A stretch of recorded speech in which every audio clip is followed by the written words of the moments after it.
Bom dia, pessoal. Bom dia. Bem-vindo a mais uma sessão do Tech Journey. Vamos dar uns 5 minutinhos para o pessoal ir entrando, pegando um copo d'água, se preparando para o evento de hoje. Hoje é a nossa última sessão, né? Depois de 6 semanas aí, chegamos ao último evento do Tech Journey.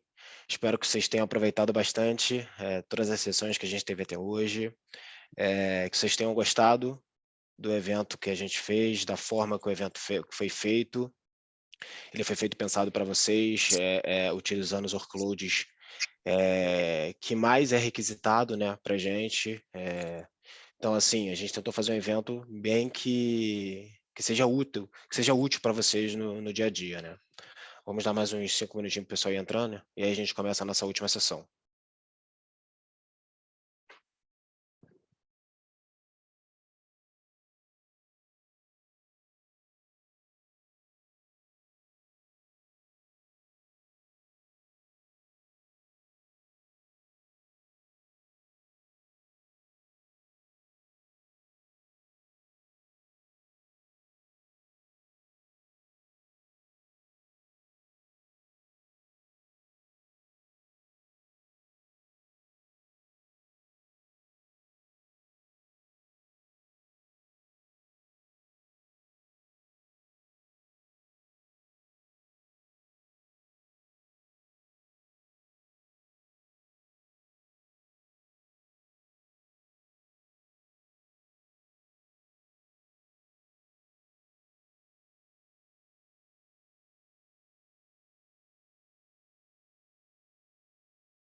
Vamos lá, pessoal, vamos dar iniciada no evento de hoje.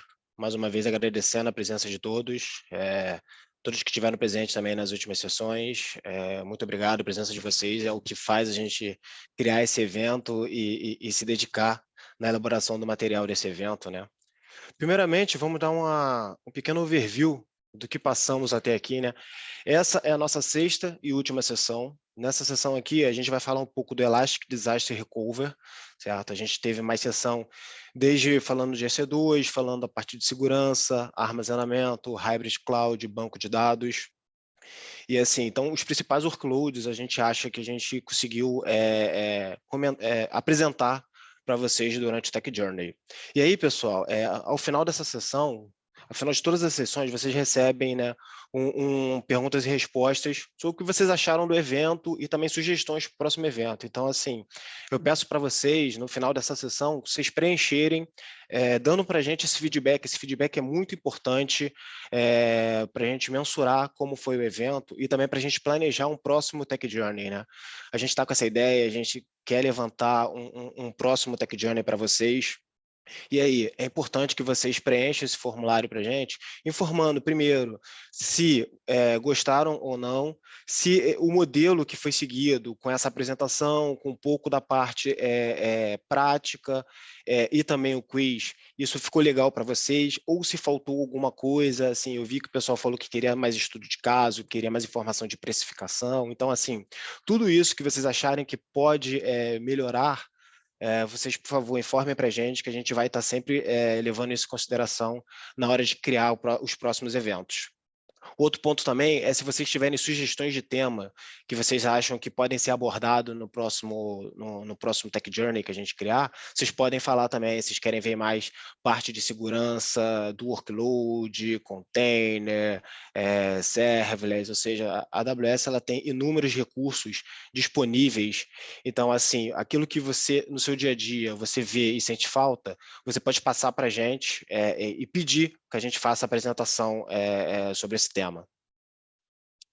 Falando um pouco aqui da premiação, pessoal, lembrando, né, essa é a nossa última sessão, vocês vão ter até o final do dia de hoje para entregar toda a documentação e toda a comprovação necessária, eu vou falar um pouco sobre isso, e aí até a próxima semana a gente vai estar informando para vocês todos os vencedores dos prêmios e informando também como esses prêmios serão entregues. Lembrando que vale aí uma caixa de som portátil, um som de bar, smartwatch, vouchers para certificação e também kits de casa conectada. Lembrando um pouquinho também da regra de pontuação, a presença de vocês, né, contando com a assiduidade de 80%, vale ponto, ou seja, quem esteve com a gente em todas as sessões tem essa pontuação garantida. Ter feito o credenciamento, né, o accreditation, tanto técnico quanto comercial, quanto do Cloud Economics, vale ponto. Se você já tem a certificação ou tirou a certificação nesse período também, você mandando o comprovante para a gente, vale ponto. Quem participa do quiz, né? A gente sempre faz o quiz no final, via slide. Quem sempre participa e está ali entre o top 5 também está ganhando ponto com isso. E também o registro de oportunidade, né? Assim, cada registro de oportunidade que vocês tiveram aprovado pela AWS, nesse período de 6 semanas, desde o dia 23 de maio, quando a gente começou o evento, até hoje, o final do dia, cada oportunidade que você trouxer para a gente comprovada, isso também vale ponto para vocês. E aí, pessoal, eu até criei um slide aqui com justamente que teve pessoas comentando com a gente que estavam com dificuldade de encontrar essa comprovação. Então, assim, a gente vai botar aqui no chat para vocês aonde vocês conseguem ter essa comprovação. Tanto da parte de certificação e da acreditação, vocês podem acessar aí o Credly, e dentro dele vocês têm uma aba com os badges que vocês têm. Então, assim, vocês podem mandar um print desses badges, claro, mostrando ali que é você, né, que é o seu usuário, que isso para a gente vai valer como comprovação. E também na parte do Coloquei, registro... Leandro. Oi. Coloquei os Colocou no dois chat? links. Perfeito. E também na parte de comprovação de registro de oportunidade, dentro do APN que vocês têm acesso, vai ter lá a parte de opportunities, certo? Vocês conseguem, dali, vocês criam um filtro, e ali o que é importante para a gente primeiro, tá a data criada, a data da criação, ou seja, comprovando que foi nesse período das 6 semanas, tá o approved, como o status da AWS, certo? E também vocês terem uma comprovação que você está falando da sua revenda, ou seja, logo no alto da tela vai ter ali a informação de quem é aquele APN, né? Ou seja, da sua revenda. Então, é importante vocês tirarem, ou se vocês conseguirem exportar, pode ser por um PDF, ou pelo menos tirar um print e anexar para a gente. E aí, pessoal, quem ainda não conseguiu fazer isso, ou quem mandou o Forms, pedir para o Vinícius também botar o link do Forms para o pessoal, quem botou o Forms, mas por algum motivo não fez nesse padrão, teve alguma dificuldade de enviar a comprovação, a gente vai estar até hoje, o final do dia, para isso ser feito e enviado para a gente. Aí, a partir de amanhã, a gente vai parar para fazer a contabilização de quem enviou, se está tudo correto e gerar a pontuação. Tudo bem, pessoal? Obrigado, Vinícius. O link do Forms também já está no chat também. Então, todas essas comprovações, tanto o print do Credly quanto do APN, vocês podem colocar no Forms. Dentro do Forms vai ter informação, se vocês têm a certificação ou não, qual você tem, assim como a acreditação, e vai ter um lugar para vocês anexarem. Então, só vocês anexarem esse comprovante dentro do Forms, que aí a gente vai ter recebido eles. Aqui, pessoal, como está hoje, né? Via os quiz que a gente fez, do Slido. Temos aí o Pedro, sempre no top, junto com o Rafael, o Bruno, o Wesley e Gabriel. Legal, de 5 canais diferentes, então a gente vê que a galera está participando, a galera está gostando, mas assim, isso aqui é só baseado ainda no slide, né? Então muita coisa pode mudar até o final do dia. Continue mandando a comprovação para a gente e continue participando, que todo mundo tem chance de ganhar. Aqui, pessoal, falando, né, só relembrando, né, os panelistas, sou eu, Leandro Maciel. Tem aqui o Felipe Borges, que ele está aqui presente, e aí ele vai estar disponível para tirar dúvidas no chat, caso vocês tenham, vocês podem colocar dúvida no chat, que o Felipe vai estar ajudando a gente, assim como o Vinícius Lima também, que falou aqui com a gente ainda agora, eles vão estar disponível para tirar qualquer dúvida que vocês tenham. E aí, pessoal, até aproveitar aqui, como essa última sessão, eu queria também fazer um agradecimento, primeiro ao pessoal do marketing que ajudou a gente desde a concepção do evento. Então, aqui está representado pela Beatriz e tem a Sofia que está de férias. Queria primeiro agradecer a elas por todo o empenho e toda a dedicação durante essas 6 semanas para a criação do evento e para fazer o evento funcionar.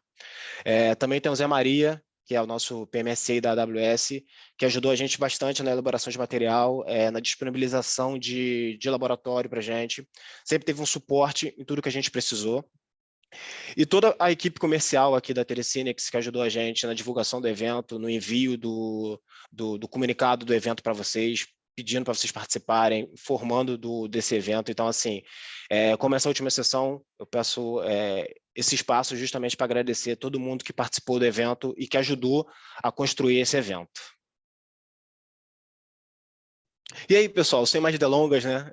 Me estendi um pouco aqui, mas vamos lá para a nossa última sessão. Nessa última sessão, a gente vai falar sobre Disaster Recovery na AWS, com foco na ferramenta AWS Elastic Disaster Recovery, o DRS. Agindo um pouquinho, vamos falar um pouco do conceito de Disaster Recovery. As duas principais métricas que tem no Disaster Recovery, que é o RPO e o RTO. A parte de estratégias que a AWS fornece para Disaster Recovery. Vamos falar da ferramenta AWS DRS, um pouco da precificação dela, uma demo de como é a instalação e o funcionamento dela, e aí a gente termina falando um pouco com um quiz de 5 perguntas, como a gente sempre tem. Falando um pouco aqui, pessoal, de o que é Disaster Recovery e qual é a diferença, né, do Disaster Recovery para um backup. Quando a gente fala de backup, a gente fala de uma proteção de dados, certo? Só que a gente tem uma recuperação mais lenta, caso a gente tenha uma falha, e a gente pode ter uma perda de horas ou até dias desse dado. Quando a gente fala de recuperação de desastre, o DR, a gente fala de uma recuperação do workload operacional, de forma mais rápida e com aquela replicação baseada nas mudanças que acontecem através dos dados que você armazena. E aí, qual é a diferença, pessoal, de um Disaster Recovery tradicional, né, usando um ambiente on-premises, para um disaster recovery na nuvem.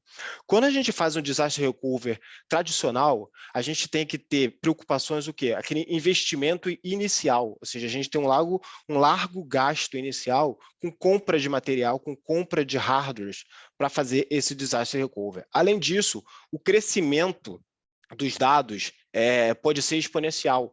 Com isso, o valor que você tem que gastar em adquirir novos hardwares e também no custo operacional disso pode aumentar rapidamente sem que você tenha essa flexibilidade de aumentar o seu hardware. Então, você acaba tendo que, na hora de você fazer o seu investimento inicial, você já tem que pensar nisso a médio prazo para evitar qualquer problema de crescimento exponencial que você não tenha controle. Também, ele é mais difícil de testar, porque para você testar, normalmente você tem que fazer uma disrupção do seu negócio. Ele pode impactar no seu negócio. E também a parte de gerenciamento, ele pode ser distribuído globalmente. Quando a gente fala de um disaster recovery na nuvem, ela acaba simplificando isso, porque primeiro você só paga pelos recursos que você precisa, certo? Naquele momento, e se você for testar ou usar o ambiente de recuperação. Então, assim, eu vou mostrar na parte de precificação, você tem primeiro o custo de fazer o envio dos seus dados para a nuvem, um ponto. E, se você precisar utilizar o disaster recovery na nuvem, aí você vai ter um segundo custo, que vai ser quando você provisionar esses recursos para ser utilizados, certo? Você tem pouco problema de gerenciamento, é um gerenciamento mais simplificado, assim. Você consegue fazer testes, você consegue fazer mudanças rapidamente em minutos, assim. Você tem uma vantagem de, num único console, você conseguir fazer toda essa configuração e todo esse manuseio do seu workload em recuperação. E quais são os principais desafios que a gente tem quando a gente fala de disaster recovery? Como a gente falou, a questão dos recursos duplicados que a gente tem que ter, além do ambiente de produção para esse ambiente de DR, as diversas infraestruturas e sistemas operacionais que estão envolvidos com relação a isso, compatibilidade de servidores, a questão de alcançar o tempo de recuperação, né, tanto o tempo quanto o ponto de recuperação, a questão de testes e mudanças que podem acabar sendo caro para vocês, além das ferramentas e a parte de escalonamento do seu ambiente. Então, assim, esses são desafios que a gente tem quando a gente considera um ambiente em disaster, como a gente considera criar um ambiente para DR. Na nuvem, quando a gente fala em nuvem, ele te dá algumas vantagens com relação a isso. E aí, o que seriam essas vantagens? Primeiro, você consegue fazer uma recuperação mais rápida, você consegue consolidar o seu banco de dados, você consegue consolidar o seu ambiente, suas múltiplas aplicações num único lugar. Você tem uma redução no seu TCO. E aí, quando a gente fala em TCO, a gente não fala só do custo do hardware, a gente fala no custo de tudo que está envolvido naquele hardware, como a parte de segurança, com a parte de infraestrutura, a parte de energia do seu data center, onde você vai utilizar como disaster recovery. A facilidade de atualização do hardware. Então, assim, depois de um certo período de tempo, a gente sabe que os hardwares têm uma vida útil. Ele entra em end of sale, end of life, e eles precisam ser alterados. Quando a gente fala isso em nuvem, isso não é mais um problema que você tem. Você consegue fazer isso automaticamente, porque isso não é mais uma preocupação sua, certo? Um outro ponto aí falando um pouco assim dos principais conceitos que a gente tem quando a gente fala de cloud, que é justamente o quê? O RPO e o RTO. O que seriam eles? Quando a gente fala de RPO, a gente fala do último ponto de recuperação que a gente tem dos dados. Então, assim, a partir do momento que caiu, teve uma queda, teve um desastre, qual é o último backup que eu tenho desses dados? Esse último backup é o RPO. Quando o RPO for o mais próximo possível do ponto da queda, melhor para vocês. Porque do ponto da queda até o último backup, é dados que você acaba perdendo. Do outro lado também, a gente tem o RTO, Recovery Time. O que seria isso? Seria o tempo que você vai demorar para subir o seu novo ambiente, para você subir o ambiente de DR. Então, assim, quanto tempo a sua aplicação ficou fora esperando essa mudança de chave, né, que você fez, o downtime que a gente fala. Então, assim, também, quanto mais rápido você conseguir recuperar o teu ambiente, melhor para você. Ou desde que seja seu ambiente de produção, ou você subir um novo ambiente e continuar utilizando a sua aplicação. Então, esses são os dois principais pontos quando a gente fala em disaster recovery. O último ponto onde o dado foi armazenado, o RPO, e o tempo que a gente vai conseguir recuperar a sua aplicação, o RTO. E aí, essa curva aqui explica bem quais são as opções que a gente tem, né? A gente tem algumas opções que a gente pode fazer para disaster recovery. A gente pode usar um ambiente multi-site, um ambiente ativo-ativo, onde você não vai ter a perda de dados, certo? Porque se cair um ambiente, o segundo ambiente vai estar em produção, funcionando, beleza, o dado está replicado entre eles, só que o custo vai ser muito alto. Quando a gente fala, por exemplo, também um ambiente de backup e restore, algo mais manual, você tem um custo baixo com relação a isso, só que a quantidade de dados perdidos e o tempo para essa recuperação pode ser bem maior. Então, assim, o que seria o mais aceitável, você pode ver aqui dentro do desenho, do ponto de presença, é o ARM Standby e o Pilot Lite, onde eu vou explicar detalhadamente ele, mas você tem um custo aceitável, certo? O Pilot Lite tem até um custo melhor com relação ao ARM Standby, e os dados perdidos também vão estar num ponto aceitável de perda de dados, né? Então, você não vai ter o impacto no seu negócio, no custo do seu negócio, vai estar numa forma aceitável que você pode trabalhar sem onerar muito você. Assim também como o tempo de perda, o tempo que o teu serviço ficou fora. Por exemplo, se você usar um ativo-ativo, você não vai ter tempo de perda, porque se cair um site, você tem um segundo site que vai continuar funcionando. Mas o custo para isso é alto. Então, assim, você tem que fazer um estudo de caso para ver se realmente vale a pena. Do outro lado, também o backup e restore. Você tem um custo baixo com relação a isso, mas o tempo que você vai demorar até pegar aquele backup e subir um segundo ambiente, pode ser que isso impacte bastante no seu negócio. Então, assim, a ideia é encontrar um ponto que seja aceitável o custo que você vai gastar e o tempo de recuperação também seja aceitável. E aí, quando a gente fala, o Pilot Lite é o que mais atende isso. Eu estou batendo muito na tecla do Pilot Lite, que é justamente aonde o AWS DRS entra conceitualmente. Aqui é um pouco o detalhamento de cada um, né? Você vê que o backup restore, ele é o mais barato de todos para você ter. Só que o tempo de recuperação pode levar horas, certo? Quando a gente fala do outro lado do hot standby, que é aquele ativo-ativo, o tempo de recuperação é em tempo real ali, para você continuar utilizando. Só que o custo é muito alto. No Pilot Lite e no ARM Standby, a gente está ali no meio termo, certo? Mais próximo do que a gente precisa, só que o Pilot Lite ele acaba tendo um custo menor para você e acaba valendo mais a pena. Agora vamos detalhar um pouquinho cada um desses. Quando a gente fala de backup e restore, num ambiente da AWS, a gente está falando...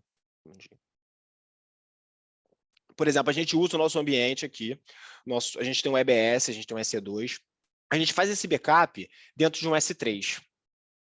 E aí, se a gente precisar subir um novo ambiente, porque deu problema no seu ambiente inicial, isso aqui vale também, pessoal, até para um ambiente on-premises, caso vocês tenham. Mas se você precisar subir um segundo ambiente, primeiro, você vai ter que pegar esse backup, que você tem que fazer, esse snapshot que você tem que fazer, você tem que baixar ele e restaurar num novo ambiente. Ou, por exemplo, se você estava usando um ambiente da AWS, regiões separadas, você consegue fazer um backup cross-region, certo? E aí o backup já vai estar nessa segunda região, e aí você vai ter que subir a sua instância, subir o seu workload. Uma ferramenta que a gente pode utilizar é o AWS Backup. Nesse AWS Backup, a gente faz esse gerenciamento, essa orquestração dos snapshots, né? E aí você pode, pelo AWS Backup, botar métricas de quanto tempo você quer fazer um backup e aonde você quer armazenar. Você quer armazenar ele dentro de um ABS, dentro de um S3, você vai usar um servidor de arquivo. Então, o AWS Backup, ele é um dos exemplos que tem para utilizar como backup e restore. Quando a gente fala do Pilot Lite, que seria aquele mid-range, né, na parte de custo, a gente fala exatamente do AWS Elastic Disaster Recovery, porque ele vai te atender quanto na parte de custo, você não vai ter um custo muito alto com ele, quanto na parte de poucos dados perdidos, parte de RPO, quanto pouco tempo que você ficou fora por causa do Disaster Recovery, é o RTO. E aí aqui no desenho, uma opção que a gente tem aqui quando a gente fala de Pilot Lite, sem considerar o DRS, é usando o Aurora. Por exemplo, com a Aurora, a gente consegue fazer uma replicação dos dados, do banco de dados, numa outra região. Então, assim, aquele processo de mudar o dado de uma região para outra já é automaticamente feito conforme seu ambiente de produção está sendo utilizado. No caso, que se caiu o seu ambiente principal, para fazer essa mudança para o segundo ambiente, seria justamente subir o seu EC2, o seu front-end, e aí conectar ele com o Aurora. Quando a gente fala do Warm Standby, você vê que ele é bem parecido com o Pilot Lite, mas qual é a diferença? Que no Warm Standby você já tem uma instância criada. Ou seja, você acaba tendo aquele custo um pouco maior que eu falei, é que você, no seu ambiente de DR, você já vai ter algumas instâncias ali criadas com um tamanho menor, certo?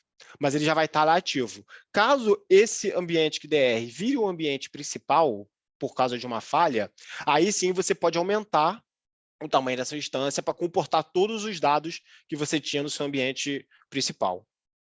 No ativo-ativo, aí você vai ter os dois sites dos dois lados funcionando 100%. Com aí você pode até usar o Route 53 justamente para fazer o balanceamento, certo? O apontamento entre as duas regiões e fazer uma replicação entre eles. Então, aqui no caso, foi o que a gente falou, assim, se o ambiente A cair, você vai ter o ambiente B funcionando. Então, assim, você não vai ter perda de dado e não vai ter interrupção do teu serviço. Mas, por outro lado, você acaba tendo um custo de você ter que pagar pelos dois ambientes, né? E o custo acaba sendo elevado com relação a isso. Agora, falando um pouco do DRS, ele através do painel do Elastic Disaster Recovery, que eu vou mostrar aqui no laboratório, você consegue fazer toda a configuração do seu ambiente. Você define os padrões que você precisa, tanto para o seu ambiente de replicação, quanto para o seu ambiente que você precisar subir em caso de Disaster Recovery. Você consegue fazer testes para ver se está tudo funcionando, se o seu ambiente DR está funcionando, se você não vai ter nenhuma surpresa quando precisar utilizar eles. Toda a parte de operação e monitoramento você também faz pelo console da AWS, tendo métricas e formas de mensurar como está o seu ambiente. Failover, caso você precise subir a instância na nuvem, você também faz pelo console. E failback, caso você recuperou seu ambiente de produção e você precisa voltar os dados da nuvem para o seu ambiente de produção, também na única tela ali do DRS você consegue fazer todos esses passos. E isso funciona desde ambientes entre regiões, como eu mostrei, ambiente que seja o ambiente de produção esteja on-premises para a nuvem, quanto entre clouds, ou seja, você tem seu ambiente de produção num outro player de cloud, você consegue usar a AWS como um DR, né, como um site DR. E aí, eles te dão vantagem disso, dessa flexibilidade, porque assim, você pode usar qualquer fonte para fazer a replicação, qualquer sistema operacional, aplicação, banco de dados você consegue utilizar. A confiabilidade, porque você vai ter os seus dados ali replicados, protegido contra qualquer falha, e automatizado, porque depois que você define os padrões que você vai querer utilizar, a partir dali, todo o DR é feito de forma automática. E aí eu fiz o laboratório justamente para explicar isso mais detalhadamente. Aqui, pessoal, é uma arquitetura de como funcionaria o DRS. E aí aqui é justamente o que eu usei também no laboratório. Você vê que aqui na esquerda, você tem um ambiente que pode ser tanto um ambiente on-premises quanto um ambiente em cloud. E aí ali tem o seu servidor, que é o servidor de produção com os discos.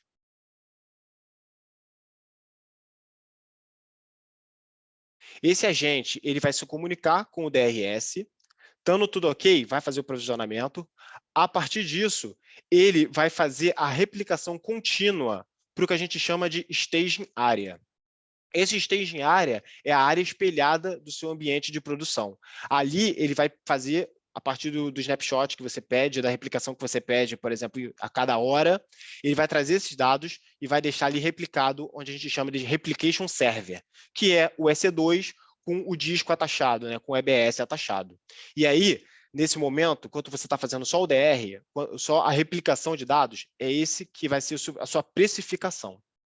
A partir do momento que você perdeu o seu ambiente de produção e você precisa subir o ambiente na nuvem para continuar o seu negócio, você vai para o Recovery Subnet. Ou seja, ali você vai definir padrões onde a sua instância vai ter um tamanho próximo à instância que você tinha no seu ambiente de produção, ou seja, vai ser uma instância maior do que a instância no Replication Server, e a partir dos apontamentos que você fizer, você começa a utilizar os recursos da AWS para o seu ambiente de produção. A mesma coisa ao contrário. Beleza, agora eu recuperei meu ambiente on-premises e eu quero voltar. Você pode fazer a mesma coisa. Você instala um agente ali dentro do seu ambiente de produção, e aí, no caso, a gente chama de failback client. Ele também vai se comunicar lá com o DRS, e aí ele vai fazer o caminho inverso. Vai pegar os dados que hoje tem na sua instância, certo? Que hoje você armazenou ali na nuvem, e vai trazer de volta para o seu ambiente on-premises. Então, é assim que o DRS funciona. Um pouquinho da precificação, como eu falei, ela é simples. Você paga somente pelos dados que você armazena e pelos servidores que você replica na nuvem. E aí, como funciona? Eu tenho até um exemplo aqui para vocês. Por exemplo, você precisa fazer replicação de 2 servidores no seu ambiente, 2 servidores de origem. Então, assim, você vai pagar por esses 2 servidores, certo? Pelo agente que você vai instalar ali dentro deles, mais o dado que você vai estar armazenando no staging area. E aí, aqui, nesse exemplo, a gente está usando assim, por exemplo, para replicação, um T3 Small, que é menor do que você vai usar se você tiver que usar ele em produção. Deu um problema, e aí eu vou ter que usar o Disaster Recover por 48 horas enquanto eu estou consertando o meu servidor principal, meu servidor original. Aí sim, você vai subir as suas instâncias, os dados já vão estar ali, você vai atachar ele, essa instância maior, que aqui no caso desse exemplo, virou uma T3 X-Large. E aí você vai pegar essas 2 instâncias, T3 X-Large, vai botar ela em produção, e aí você vai ser cobrado sob demanda durante aquelas 48 horas que você está utilizando ela. Certo? Tudo isso você consegue fazer na calculadora, como a gente já falou em várias sessões, né? A calculadora da AWS é um link público, você bota AWS Pricing Calculator, e você vai ter acesso a essa calculadora e você consegue fazer esse teste, né? Com o workload que você tenha, para saber qual seria o custo que você teria para fazer esse disaster recovery na nuvem. E aí, pessoal, da parte teórica é isso. Agora eu vou fazer uma demozinha aqui rápida para vocês, justamente mostrando, subindo um ambiente de Disaster Recovery usando o AWS DRS. Pessoal, se tiver alguma dúvida, alguma coisa, enquanto isso eu vou trocar minha tela aqui.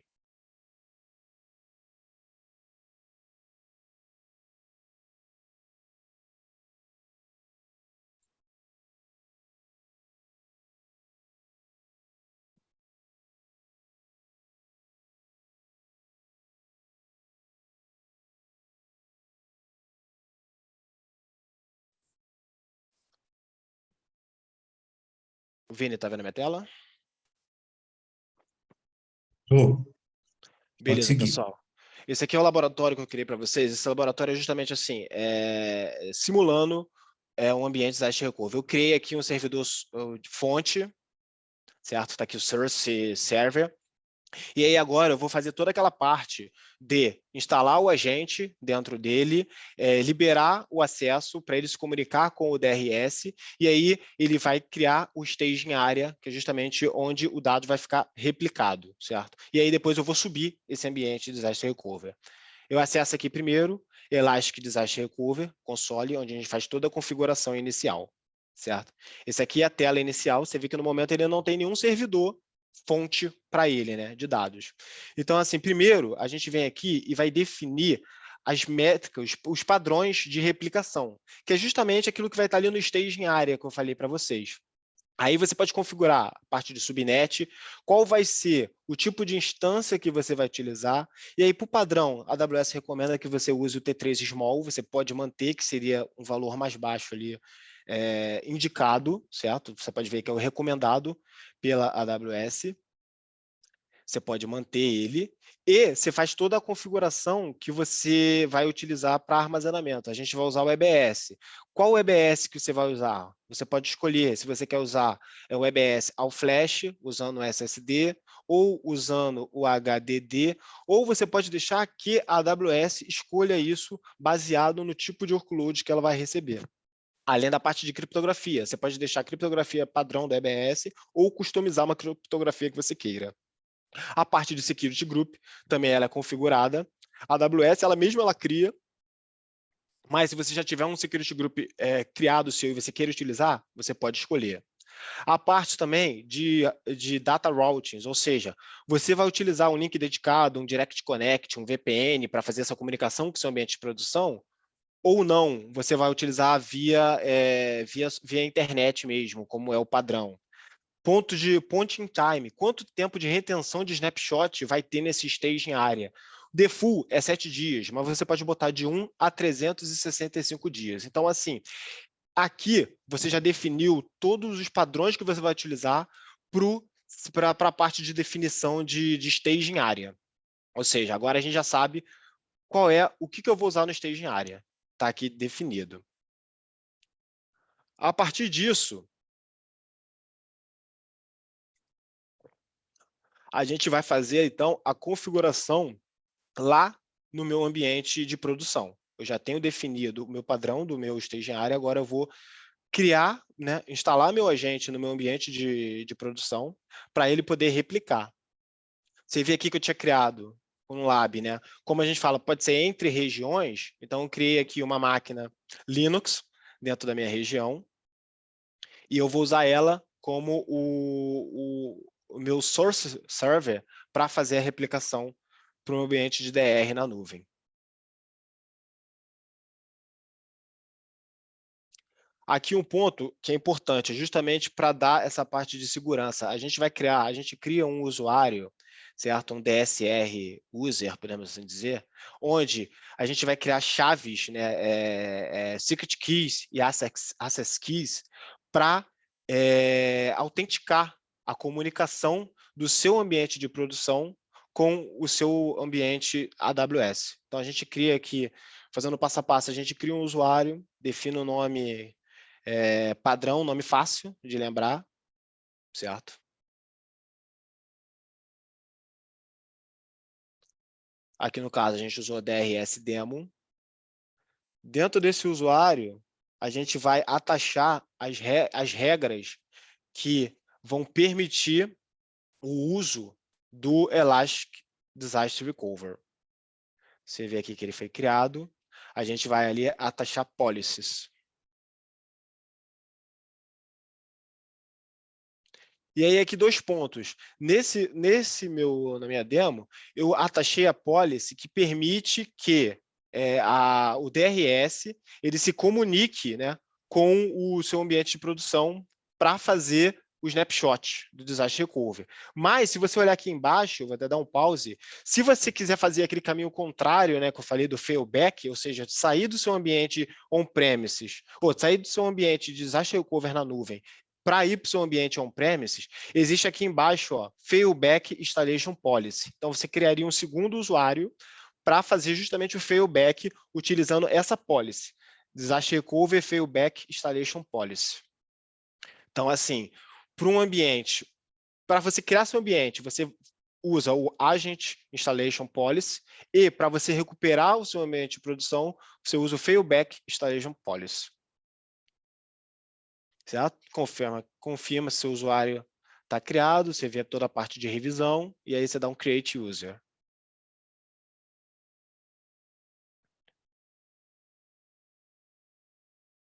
A criação é rápida. Após essa criação, você vai criar as chaves que ele precisa e que você vai instalar dentro do seu servidor local, do seu servidor fonte, para autenticar essa comunicação com a AWS. Você vem aqui em Create Access Key, informa, né, para que vai ser utilizado isso.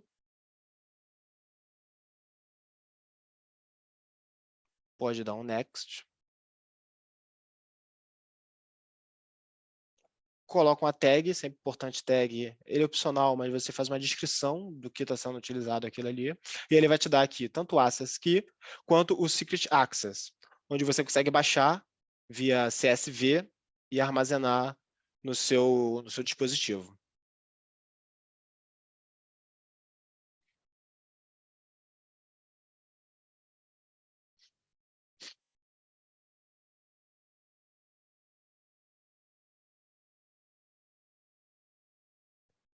Criado o usuário do IAM, agora a gente vai lá no nosso servidor fonte, justamente para fazer essa comunicação dele com a AWS. E aí, pessoal, como é que isso é feito? Dentro da documentação da AWS, ele te passa todos os comandos que você precisa fazer. Pode tanto o seu servidor de origem ser Linux, quanto o seu Windows, a AWS ela passa toda essa documentação com o que você precisa instalar e quais comandos você precisa utilizar. Então, assim, a AWS simplifica isso, você não precisa ficar procurando nada. Dentro da documentação da AWS, do User Guide, você vai ter toda essa informação. Eu entrei aqui dentro da minha instância Linux, você vê que hoje não tem nada nela. E aí eu vou lá dentro, pegar a documentação da AWS para ver quais comandos eu preciso colocar para instalar esse agente do DRS nele. Ó, dentro do DRS, você já vê que tem uma parte ali chamada Documentation, que ao você clicar, ele vai te abrir a parte de documentação da AWS. Dentro dessa documentação, você vai ter todas as informações necessárias, certo? Para entender sobre o Elastic Disaster Recovery. Você vai ali em Source Server, adicionar servidores, Linux ou Windows. No nosso caso, é Linux. Então, a gente clica ali em Linux Instruction. E aí ele vai te dar aqui todas as informações que você precisa. Você pode ver aqui que, como eu já estou usando a West 1, então eu vou manter ela como padrão, não preciso nem alterar. Caso você esteja usando outra região, você vai alterar ali. Certo? Copiei, colei, vou dar um Enter. A partir do momento que eu dei um Enter, ele vai estar instalando o meu agente ali. Deu OK, beleza. Agora eu preciso ativar esse agente. Como é que eu ativo esse agente? Volto lá na documentação, e a documentação ela vai te dar o passo do que você precisa para ativar esse agente. Ó, mais embaixo aqui na documentação, você vem, tem um segundo copiável, você já pode até copiar ele aqui diretamente. Desculpa, pessoal. Ó, você vê que ele já achou aqui o meu agente, que eu repliquei. E aí, a partir do momento que eu copio, que eu boto para executar, agora ele vai ativar o meu agente. Ele vai fazer algumas perguntas. Primeiro, qual é a região? Você vai confirmar a região. Aí, no caso, eu estou usando a IST 1. E aí ele vai pedir as informações do que você criou. Tanto o Access Key, que vai estar naquele Excel que você baixou, no CSV que você baixou, quanto o Secret Key. Então, a gente vai abrir o Excel que eu tinha acabado de criar, do nosso usuário, e vai colocar essas informações aqui, justamente para autenticar essa comunicação com a AWS. Você vem aqui, você copia, primeiro o Access Key, adicionou. Agora a gente pede o Secret Key, você também volta lá na documentação, pega ali as informações do Secret Key, copia, colou, dá Enter. E aí ele vai pedir para confirmar. Você vai fazer a replicação mesmo dos 2 discos que você tem aqui? Se sim, dê Enter. Vou dar um Enter aqui. E aí ele vai começar justamente a ativar o meu agente e fazer a replicação. Demora uns 5 minutinhos, aqui eu dei uma adiantada, mas aí, ao final disso, você já vai ver dentro lá do console da AWS que esse servidor do seu on-premises, ele já vai estar visível lá como Source Server para você. Ó, ele vai fazer toda a parte de sincronização, beleza, o agente replicador de replicação foi instalado com sucesso. Ao a gente voltar aqui ao DRS, ele já vai estar aparecendo aqui. Ó, então, já temos o primeiro servidor de fonte, e aí a gente pode até conferir as informações aqui. Você pode ver que ele vai utilizar o IP do meu servidor de fonte, como o nome, né? Para você conferir se está certinho. Ó, você vê ali, ó, IP privado, 172.31.83. Foi justamente o IP que ele utilizou ali como hostname do seu novo servidor de fonte. E aí ele vai começar a sincronização dos dados. Agora você já tem o agente instalado, já tem os padrões no seu staging area, agora começa a sincronização e a replicação. É justamente o que ele vai começar a fazer aqui. Você vê que tem 8 gigabits aqui para fazer a replicação.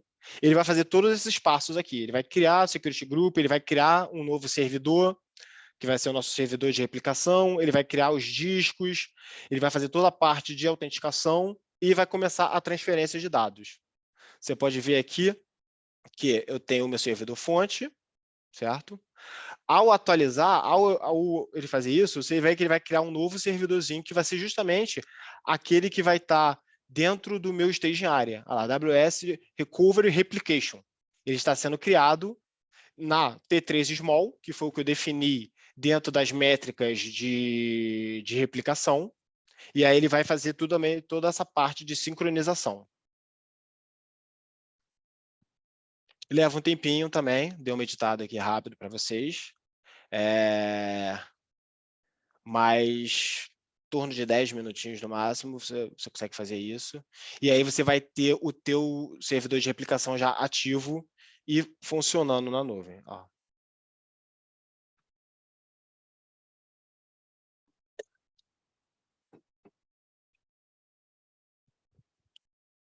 Foi criado, beleza, agora eu ou seja, já instalei meu agente, já defini as métricas do meu staging areas e já fiz agora a sincronização do meu ambiente de produção com o meu ambiente em cloud, meu ambiente de DRS, certo? Agora ele vai começar a fazer a replicação dos dados que você tem no seu ambiente on-premises, certo?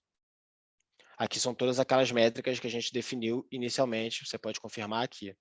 E aí, galera, um ponto aqui, enquanto ele está fazendo a replicação, esse launch areas. O que é esse launch settings? É aqui que você vai definir, caso você precise subir o DR na nuvem, seu ambiente de produção caiu, você precisa subir o ambiente na nuvem, é aqui que você define as métricas para isso. Você vai ter lá qual é o servidor, para você fazer 1 a 1, e aí você vai botar todas as configurações do que ele precisa para subir esse ambiente na nuvem. Ele vai copiar o IP que ele usa no ambiente de origem, o sistema operacional, você vai usar um sistema operacional licenciado pela AWS, ou você vai trazer o sistema operacional, o licenciamento via Software Assurance para cloud. Então, tudo isso você já consegue definir. E depois que você precisar subir esse ambiente, com o Launch Settings, na hora que você dá só iniciar a recuperação, ele vai usar tudo isso que você deixou definido para ativar o seu ambiente agora na cloud. Parte de subnet, a parte de policies, IP público, tudo isso você já consegue deixar definido para caso caso aconteça, né, o DR e você precise utilizar o ambiente na nuvem, você já automaticamente, com um clique, você já consegue subir esse ambiente. Aqui a sincronização está acontecendo ainda, terminou, ele vai dar esse aviso aqui, ó, ready, ou seja, ele já está pronto para recuperação. Ou seja, já foi feito o ambiente, o staging já foi criado, já foi replicado o que você tinha no seu ambiente de produção para o seu ambiente nuvem. Caso esse ambiente de produção caia e você precise ativar, agora você já pode fazer isso. E é isso que eu vou fazer aqui agora. Beleza? Já estou up-to-date com o que eu tenho on-premises, só que agora o meu ambiente on-premises caiu. Eu preciso continuar meu negócio utilizando os recursos em cloud. Então, eu venho aqui Initiate Recovery. Ele vai pegar as informações que ele tem replicada e aí aquele point in time, né? Ou seja, qual é o último ponto de replicação, o último ponto de backup que ele tem. É esse que você quer utilizar? Você pode botar aqui, ó. Eu quero que você use o mais recente. Eu quero que você use de um dia atrás, porque deu algum problema. Eu quero que você use de 2 dias atrás. Você que define aqui e seta para iniciar essa recuperação. E aí ele vai começar essa recuperação. E aí agora a gente parte do staging area para o ambiente de produção na nuvem. Ou seja, o que a gente definiu ali no launching Settings. E aqui ele vai fazer isso, ó. Ele vai pegar essas informações automaticamente, vai subir essa instância automaticamente a partir do start que você deu e vai aparecer para você que esse ambiente agora, essa máquina que você vai poder usar em produção, está funcionando. Você vê aqui as informações. Ele começou a recuperação, ele está pegando todas as informações do seu staging area e passando para o seu ambiente de recuperação. Você vai ver que ele vai criar uma nova instância, que vai ser, primeiro, uma instância que vai fazer essa conversão do seu staging area para o seu ambiente de produção, certo? Ao atualizar aqui, ela já vai aparecer para vocês. Você vê ali, ó, Conversion Server, é justamente esse servidor de conversão do staging area para o seu ambiente de produção. E, enquanto ele está fazendo essa conversão, ele também vai subir a instância que você definiu. Aí, ali no caso, qual instância que você definiu para caso você precise utilizar o seu workload na nuvem? Ah, eu escolhi um M5, eu preciso que seja um M5 por causa da parte computacional que ela me oferece. Então, beleza. Ou um M4 aqui no caso. Ele vai subir uma nova instância com o nome que a gente tinha definido, certo? Botando ali com a instância, que no caso eu escolhi a instância C5. Então, assim, ele vai subir essa instância C5, vai fazer toda a configuração que ele tinha ali salva, e aí, a partir desse momento, você já pode utilizar o seu ambiente de disaster recovery enquanto você está recuperando o seu ambiente de produção. Ele já vai estar aqui running, com a instância que você precisa. E aqui, no caso, como eu não defini o IP público, ele não está acessível, mas se você já tivesse definido o IP público na configuração, ele já vai estar acessível, replicando o que você tinha no seu ambiente de on-premises antes da queda. E aí aqui todas as informações que você precisa dele, mesmo tamanho, mesmo sistema operacional, tudo que você tinha no seu ambiente de produção antes da queda, ele está replicado aqui agora e você pode utilizar. Então, beleza. Então, pessoal, de demo é isso, certo? Você viu como criar um ambiente de produção, como replicar esse ambiente de produção na nuvem e subir esse ambiente na nuvem em caso de disaster recovery. Agora, pessoal, a gente vai para o slide, né? Ver se tem alguma dúvida, se tem algum questionamento. Leandro. Enquanto isso, eu vou abrindo aqui o slide para o pessoal. Pode falar, Vini. O Celso questionou, o DRS no modo ativo, a VM de destino fica ligada e será tarifada? E a outra pergunta é, o armazenamento também é tarifado? Sim, então, o armazenamento, ele é tarifado, quando a gente cria o staging area, a gente cria um EC2 mais EBS. Então, assim, esse armazenamento é esse custo EC2 mais EBS. Aí o EC2 é um tamanho mínimo, certo? Você vê ali que a AWS recomenda o T3 Small, e aí mais a tarifação ali do valor que você gasta, a quantidade de dados armazenado dentro do EBS. Esse que vai ser o custo que você vai ter enquanto você está fazendo essa replicação. E aí, caso você precise subir um ambiente, você vai pagar mais você vai pagar ali, sob demanda, pelo valor do EC2 que você colocou. Vamos dizer que você usou o C5. Então, você vai ser cobrado sob demanda, pelo período que você está utilizando, do C5, mais o dado ali armazenado. E um outro questionamento que ele fez é como fazer o failback em caso de desastre da VM de origem? Então, beleza, assim, caiu o seu ambiente de produção, você fez a replicação para a nuvem. E aí você está utilizando ali na nuvem com o último ponto que a gente falou, né, com o RPO, o último ponto ali que foi 1 hora atrás, por exemplo. Então, você está utilizando ele e vai utilizar ele por 48 horas na nuvem, enquanto você está recuperando o seu disco ali inicial. Quando você recuperou o seu disco inicial e vai precisar agora pegar os dados na nuvem para ele, você instala o Failback Agent, certo?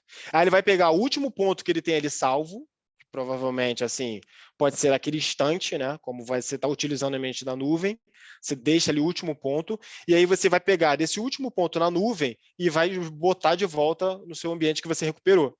Então, você vai fazer um failback desse ambiente. Isso aí, o processo também é automatizado, como foi feito como a gente mostrou aqui, você criou os padrões, né? Você instalou o agente, mesma coisa do Failback, você vai instalar um agente dentro do seu ambiente de origem, né? Do seu ambiente de on-premises, vai definir as métricas, e aí, depois que você instalou, você dá um start, certo? Tem a posição ali de failback, onde você joga os dados que estavam no seu ambiente de DR para o seu ambiente de produção. Beleza? Mas só mais uma, ô Leandro. O José questionou qual o tempo que demora para subir todo o ambiente quando tem a necessidade do disaster recovery. Depende, né? Aí vai depender de quanto Olha, dado você vai ter armazenado ali, certo? Porque o que, que ele, você viu ali o que, que ele fez, né? Você está armazenando no staging area. Quando você bota ali para iniciar a recuperação, ou seja, para você subir um ambiente on-premises para a produção, você vai ele vai fazer um conversion server, né? É justamente essa replicação do seu staging area para o seu ambiente, que vai ser seu novo ambiente de produção. Então, assim, vai depender do quanto de dados que você vai utilizar, né? Pode ser algo pequeno, pode ser algo muito grande. Então, assim, não tem como prever um tempo exato, porque vai depender mesmo da quantidade de dados que você está armazenado. Não leva, é questão de minutos, certo? Mas o quanto tempo exato vai depender mesmo da quantidade de dados que você tem. Deixa eu compartilhar aqui, pessoal, o meu slide aqui, para vocês acessarem. Agora vai ser as 5 perguntinhas do nosso quiz, valendo, como a gente sempre fala, né, valendo aquela pontuação para a premiação. Eu vou dar uma startada aqui. E aí, quando vocês conseguirem acessar, eu vou dar uns 5 minutinhos para o pessoal acessar. Caso vocês tenham dificuldade também, vocês podem avisar para a gente, que a gente vê se está tendo algum problema.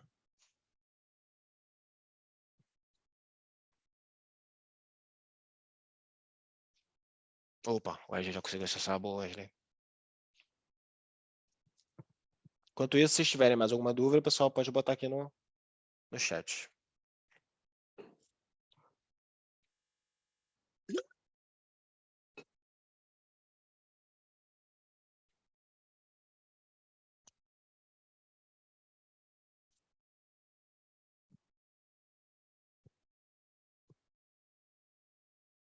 Lembrando, vocês podem apontar o celular de vocês, né? O QR Code que está aparecendo aí na tela, ou acessar slido.com, né? E botando a hashtag que tem aí embaixo aí, que é a nossa sessão, 3425-482.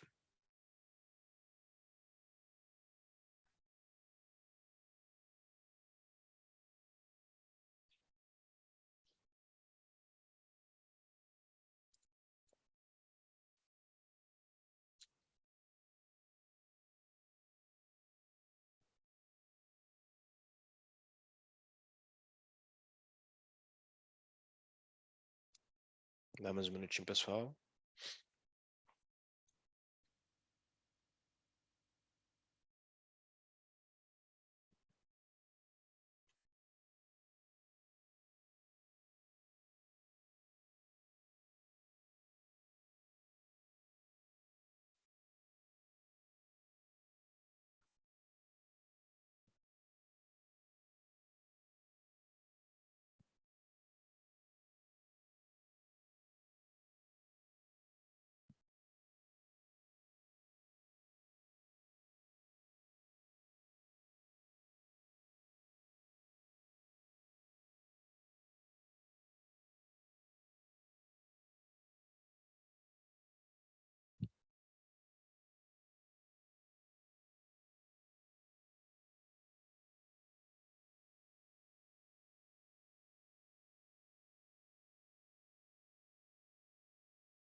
Mais um minutinho.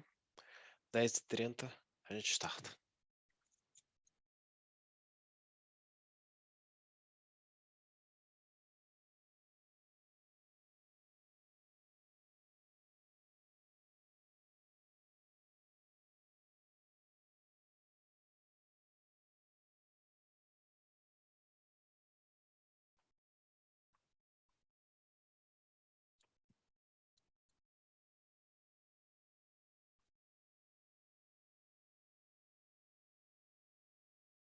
Acho que já entrou todo mundo.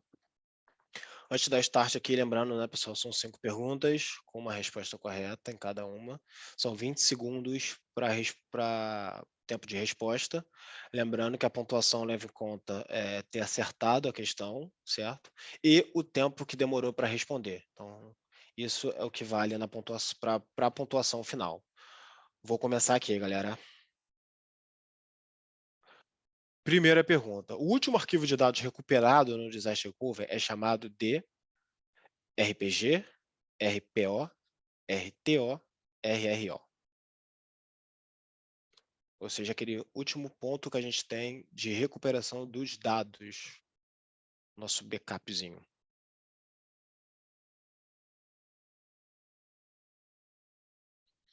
A maioria respondeu RPO, a metade.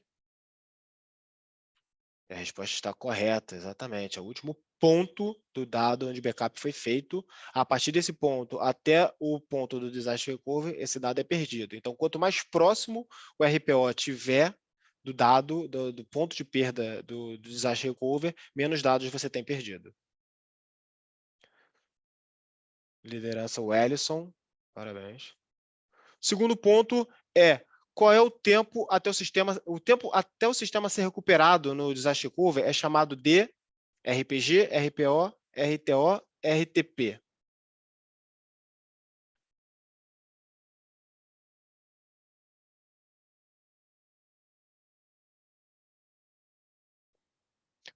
Tempo esgotado. A maioria respondeu RTO, 83%. Parabéns, resposta correta, pessoal. Líder, o Ellison segue na liderança, parabéns. Terceira pergunta: qual modelo de disaster recovery tem o maior custo? Multisite, Warm Standby, Pilot Light, Backup e Restore. A gente falou isso bastante.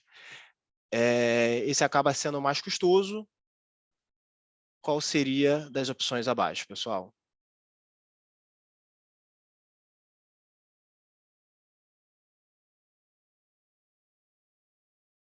Multisite, a maioria respondeu e acertou. Parabéns, pessoal. Segue o Ellison na liderança. Quarta pergunta: qual modelo de disaster recovery tem o maior tempo de serviço perdido? Multisite, Warm Standby, Pilot Light, Backup e Restore. Qual seria que a gente acaba tendo o maior tempo de serviço perdido pelo modelo de disaster recovery? Tempo esgotado. A maioria respondeu Backup e Restore. E a resposta está correta, pessoal. Parabéns. Segue. Opa, Nilson passou para a liderança. Parabéns, Nilson. Última pergunta, pessoal. Qual é o nome do serviço da AWS voltado para Disaster Recovery? AWS Backup, AWS S3, AWS DRS ou Cloud Endure? Lembrando que tem um aí que você pode até utilizar, mas não é um serviço voltado para Disaster Recovery. E tem um também que é uma pegadinha. A maioria respondeu, a AWS DRS está correta. O Cloud Endure é o antigo nome do AWS DRS, certo? O Cloud Endure, hoje, ele é o AWS DRS para a parte de Disaster Recovery e o AWS MGN para a parte de migração. Ele não existe mais com esse nome. Então, galera, vamos ver quem ganhou. Nilson, parabéns, Nilson. Depois o Ricardo, Fernando, Bruno e Marcos. Pessoal, parabéns pela presença, parabéns por participar aqui dessa sessão com a gente. Queria agradecer mais uma vez a presença de todos nessas 6 sessões que a gente teve. A gente, dentro em breve, vai estar dando a resposta para vocês dos vencedores do prêmio e também com o vídeo, com todas as sessões gravadas para vocês quiserem acessar posteriormente.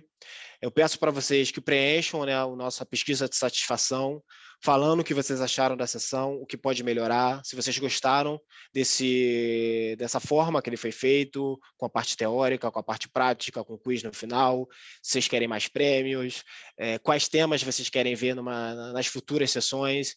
Então, assim, O feedback de vocês é muito importante para a gente ter uma visão maior, né, de como foi esses eventos para vocês.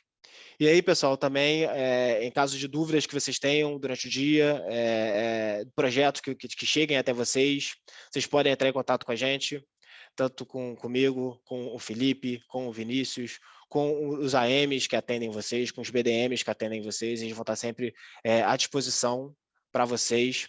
E queria, mais uma vez, agradecer a presença de todos. Muito obrigado, pessoal. Obrigado, pessoal. Obrigado por estarem junto conosco em todas as sessões. Excelente, obrigado a todos. Obrigado, Leandro.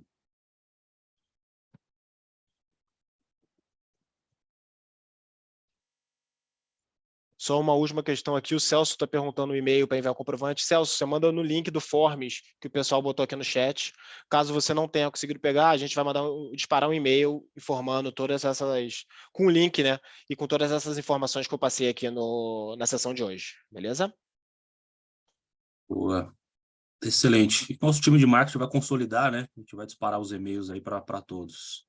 E agradecer o tempo de todos nesse evento AWS. Excelente, Leandro, pelo treinamento aí sobre parte do Disaster Recover. E mandem dicas para as próximas sessões que teremos em breve também.